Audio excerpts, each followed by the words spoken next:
And welcome back to episode 5 of Poetry Readings with Tuesday. I am your host, Tuesday. The title of this day's poem is As the Deer, taken inspiration from the Bible verse in Psalms where it says, As the deer pants for the water, so my soul pants for you, O Lord. This was a poem I wrote. It's definitely within the past 2 years. It might have been like a year ago, but definitely within the past 2 years. And so, in trying to decide a poem for tonight, I stumbled upon this one and said, "Yes, this is a good one." So, let's get into it. Poem, and then breakdown, and then reciting the poem again. Bring me back from the dead, sincerely, your fledgling you once wrapped wings around. Back to meadows and nests from whence my breasts elicited singing sounds. Back from where your deer went panting for rivers and then heard ringing sounds. Crack of rifle, those in the blind that time I slipped and proceed to drown. Bring me back from the watery grave, your sparrow who once played Jack and Jill. Elijah and Baal with pails of water, guess who came tumbling down the hill? I fell, then ran to fells of mountains, earthquake and fireworks. How funny, in order to be made new, God says expire first. So, little background. This poem was written, I wrote it while I was like on a walk. Kind of the middle of the day, I need to clear my head, take a walk, and then like the first couple of lines, I hear them in my head, and this is one of the few poems I think I have. I can probably count on one hand how many poems I have like this, where like as I'm hearing the beginnings of the poem in my head to write it, like I'm not trying to write a poem, I just begin to hear the words in my head, and I go, oh, this could be a good poem. What this poem originally was at its core was, it was like a prayerful moment with God.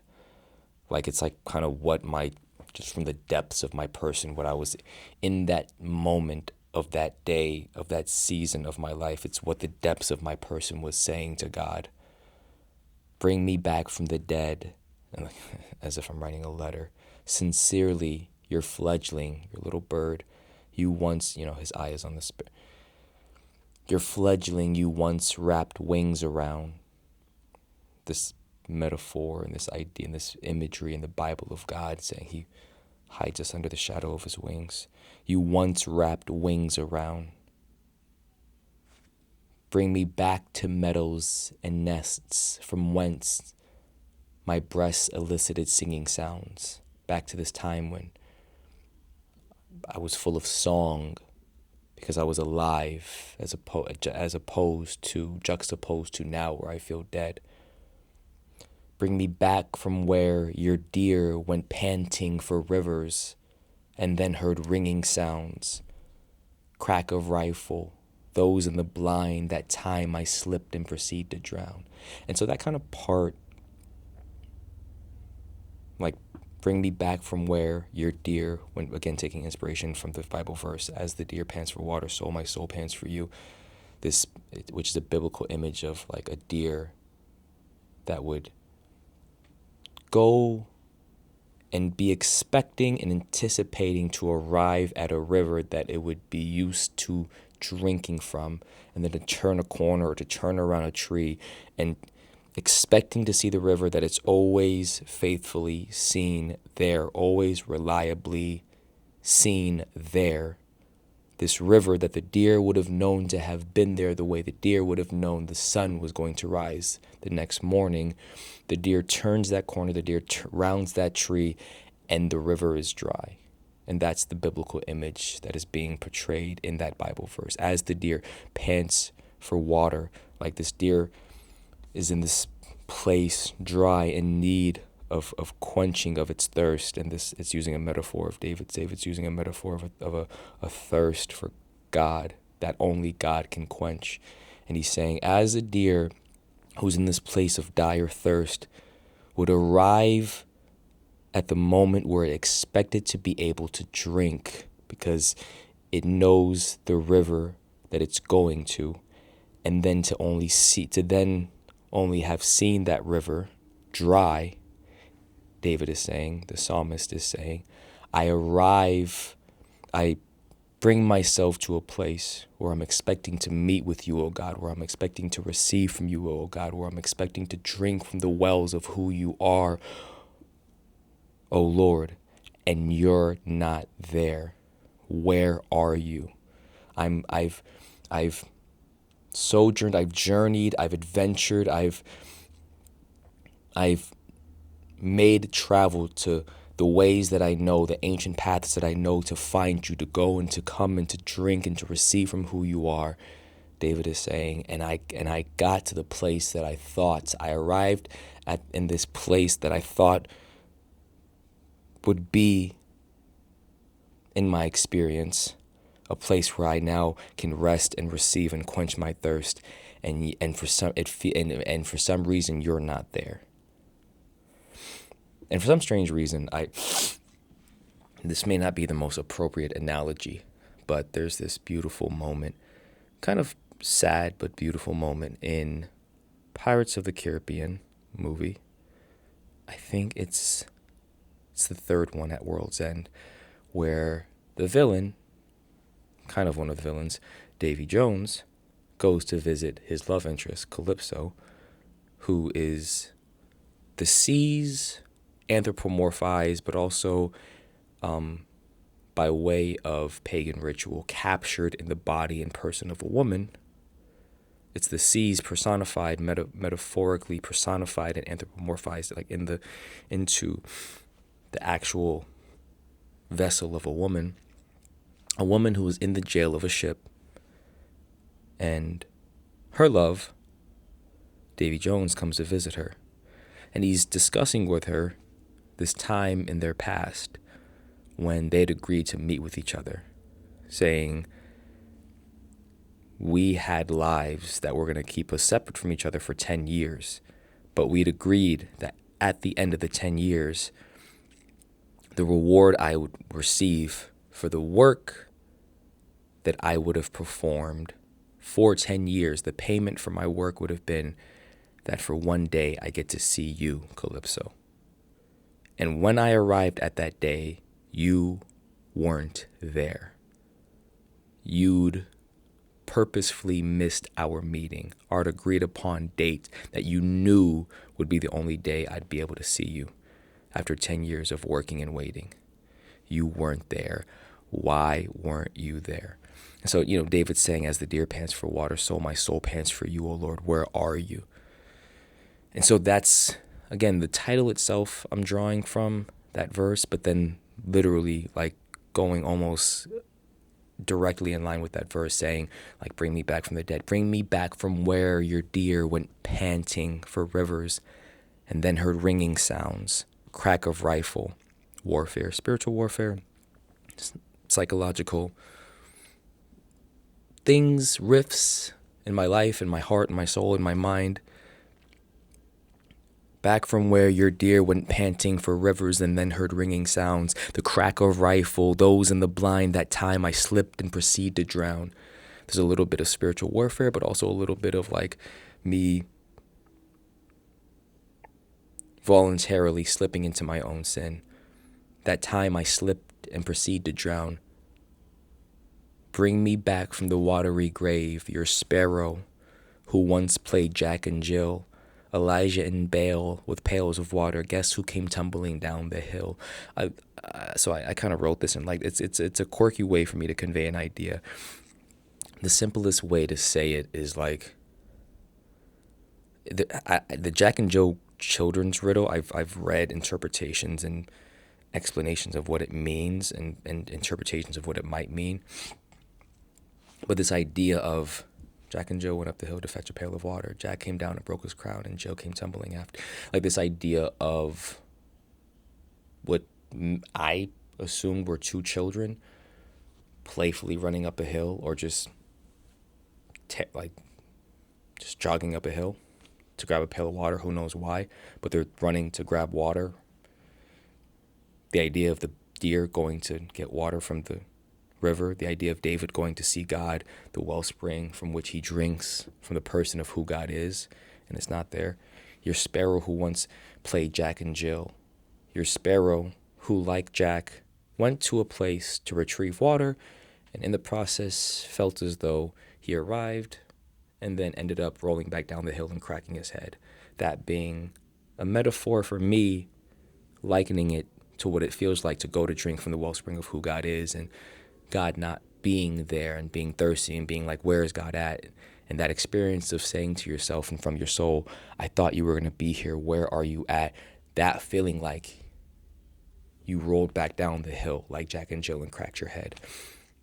And then likening that to the portrait of Elijah after he has this great encounter with God on the mountain.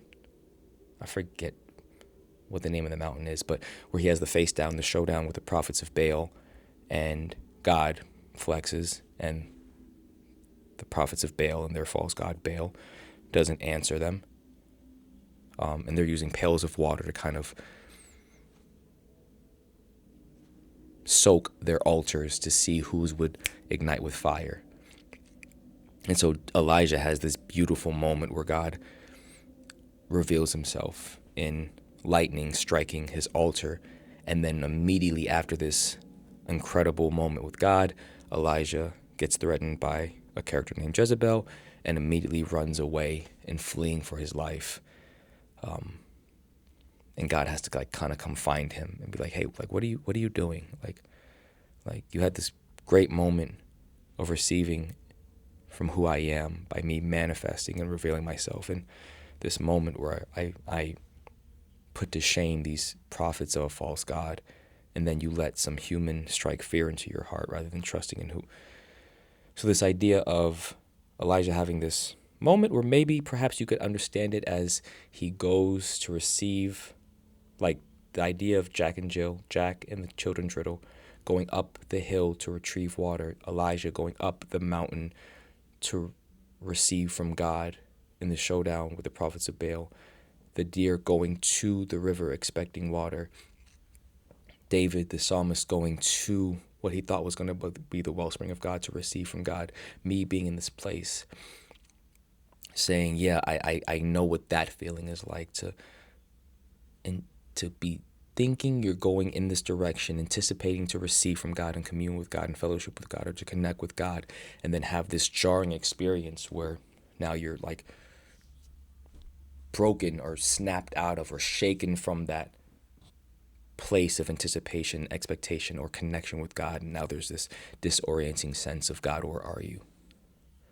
So likening Elijah's experience, Jack from the children's riddle, Jack and Jill, the deer from the psalmist's verse about the deer panting for water, and David himself yearning and longing for God. Bring me back from the watery grave, your sparrow who once played Jack and Jill. Elijah and Baal with pails of water, guess who came tumbling down the hill?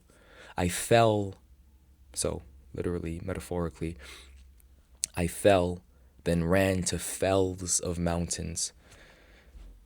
Let me look that up real quick. I understand what it means, but I kind of got to look it up to see exactly. When I say fells of mountains, I think it's like these cliffs or these strongholds or these fells of mountain. A fell is a high and barren landscape feature like a mountain, moor, or hill.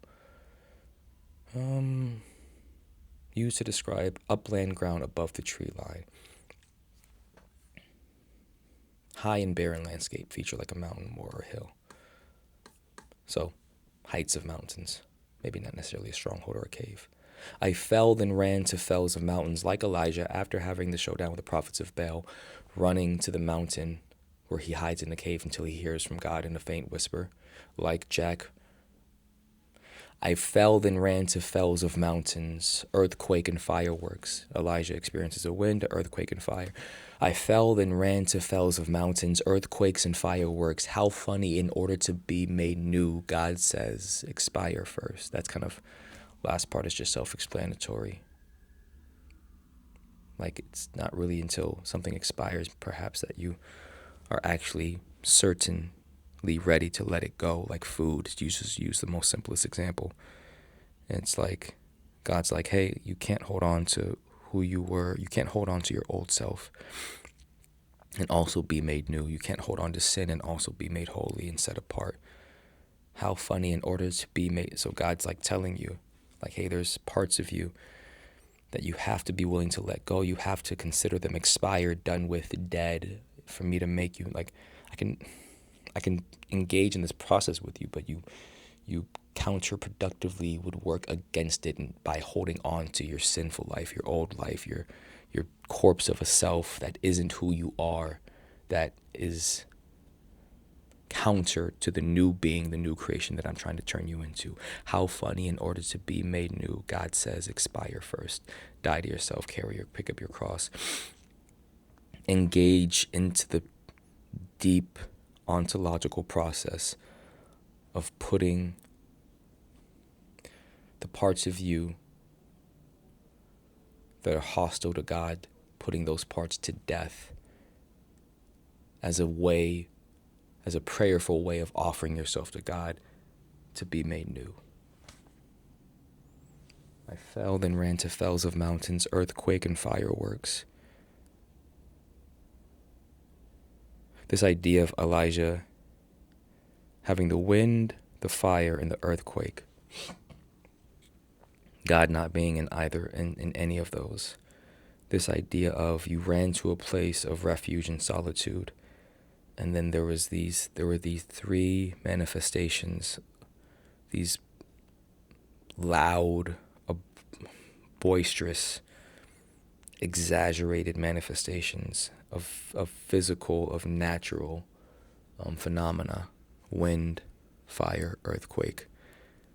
And then the way that God speaks in the place of your refuge and in the place of your hiding, running away. If you could manage to quiet your soul, the way God spoke to Elijah was in a faint whisper. So yeah, anyway, that's the breakdown and explanation. I'll do one more pass of the poem and then we'll bring this to a close. Again, the title is As the Deer, bringing inspiration from the verse, as the deer pants for water, so my soul pants for you, O Lord. Bring me back from the dead, sincerely your fledgling you once wrapped wings around, back to meadows and nests from whence my breasts elicited singing sounds, back from where your deer went panting for rivers and then heard ringing sounds, the crack of rifle from those in the blind, that time I slipped and proceed to drown. Bring me back from the watery grave, your sparrow who once played Jack and Jill, Elijah and Baal with pails of water, guess who came tumbling down the hill. I fell, then ran to fells of mountains, earthquakes and fireworks. How funny, in order to be made new, God says, expire first. And that is episode 5. I will see you guys next time for episode 6.